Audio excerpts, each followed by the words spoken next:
If you're looking forward to hanging out with your loved ones in heaven, I think we're going to be disappointed. Let's get into the gospel passage for Luke 27c. Last week we were in Jericho, and in the meantime, we have found our way to Jerusalem, gone into Jerusalem in the triumphal entry, and have already, and so we've gone through the Palm Sunday stuff. And at the temple, we have a bunch of different people who are confronting Jesus. And one of those groups is the Sadducees. And they ask Jesus this really weird question that makes so little sense to us in the 21st century that it is almost embarrassing to even think about it. What would happen to this woman in the afterlife because she had a bunch of husbands? So whose husband is she? And then Jesus' response is twofold. He confronts the dishonesty in their take and the premise it's based on. Before we jump into the problem, let's make sure we're all on the same page about the basics in this passage, right? Remember, this is levirate marriage, which is a concept so foreign to us today that we may have no clue what really is going on. But it's built around a simple idea that when two people get married and they don't have children, the husband doesn't get legacy if he doesn't have a son. So to protect his legacy, his brother would marry his wife, and if they have a son, then that son gets to be his brother's son. So this whole thing is built around a sort of what-if scenario in which the first husband doesn't get a son because none of his brothers end up having any offspring. Now, for the wife, this is another thing, right? Because this is how the wife, the widow in the first 6 marriages, would have to try and figure out where to be in society because widows had no place in society. So to protect them, the brother would step in and make sure she had a place to live. The trick here in truly understanding what's being asked of Jesus and what is being implied by the Sadducees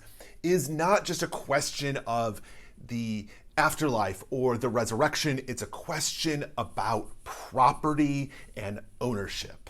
That's at the root of this gospel. The problem in this text is probably really obvious, but I think we need to connect the dots before we dive into that spot. The first step is to notice that what we think of when we think of the afterlife. How are we responding to the suggestion from the Sadducees about levirate marriage, right? What is our response? Part of what we're doing is that we are thinking about the afterlife as if it mimicked the real life. And so they're operating with this vision, and so are we. And that when we get married with another person, that person would be with us in the afterlife. The stuff that we love here would also be with us there. That's the principal idea here. And so in a sense, we actually have the same issue that the Sadducees do, even though we have this more egalitarian relationship in our marriages. And I'm not marrying my brother's wife. So one thing that's different about our life versus the experience that the Sadducees are describing is that we look at this and we're not just marrying each other's people, right? But we don't see the other person as property. I'm not owning my wife, right? So that's not really how this works. So we think we are so much more sophisticated and we have grown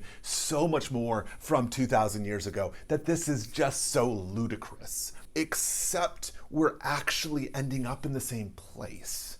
And the reason we are is that rather than think of ownership as money changing hands, we're still thinking of it as a means of possession. We still are possessing our spouse. It's just that our spouse also possesses us. So we're not owning each other, but we are still possessing. No money is changing hands, but I am still hers and she is still mine. You can see the same thing happen with our children. You can see the same thing with our parents. Right? My children are mine.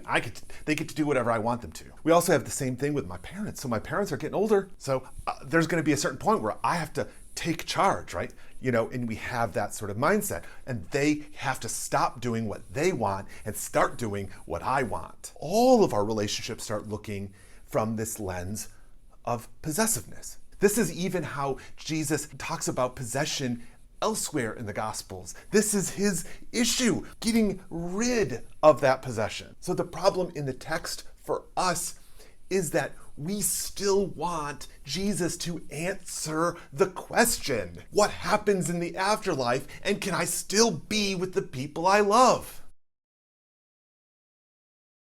Now here's the challenging part. It sounds like Jesus says no. So this goes against so much of how we talk about the afterlife, how we talk about heaven, how we talk about life itself. The whole thing seems to go against what Jesus is saying in this text. So this calls into question all of the things that we talk about the afterlife with one another and just say and just believe that we are going to be reunited in heaven, or that our relationships will just continue into perpetuity. And that's not what Jesus says. In a sense, we can continue to be conflicted by the problem raised here for as long as we see our lives and our relationships as being based in ownership and possession. So as long as I think of it as my wife, right, my kids, my relationships, and they got to do what I say, the longer I hold on to that, the less I will like what Jesus believes the kingdom to be. So if you go back to what Jesus said before about the dividing of families and separating, and that language, even saying that his mom is not his mom, sort of disowning his own family because of how they are trying to stop him from his work. This piece is what confuses us most about all of that, is it all feels hurtful because we are still thinking about this from the position of ownership of each other, that this is a possession of each other. And when we let go of the possessing and recognize that our relationship is based on grace and generosity, that we are connected to each other because we are participating in each other's lives, and that we can be generous and serve each other, then we have a different relationship to it, and we can have a more grace-filled relationship. So this whole gospel passage here may be really upsetting to us when we think of our relationships from a possession position. But what Jesus does, and why he completely discounts the Sadducees' vision of the resurrection, is to say that's not actually how God operates, that this is not how it's going to be, that the beauty of the love that God is offering is that it is not based on ownership, power, control. And it's not based on transaction and what you can give to me, what I can gain from this thing. It's based in something completely different from that. It's based in generosity and hope and reaching out and serving each other. We are being freed to love in a more virtuous way, a way that is not built on ownership, power, or control. Thanks for watching, and we'll see you next time.